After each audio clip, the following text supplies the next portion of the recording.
回望我一生，歷遍幾番責備和恨怨。近日有學者發現，一群 stay 喺大埔嘅員工為咗份工，仆你個街亞視嚟嘅喂！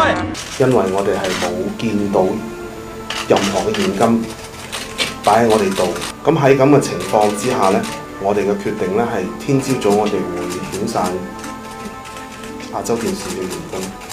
咁因為遣散亞洲電視嘅員工呢，亦都會導致到呢係會停播。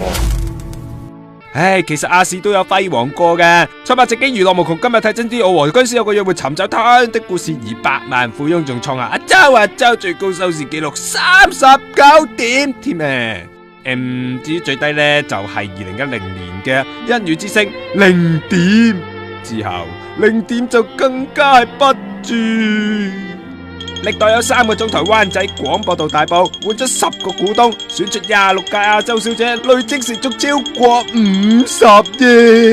芝芝琴日壽命58年0280日。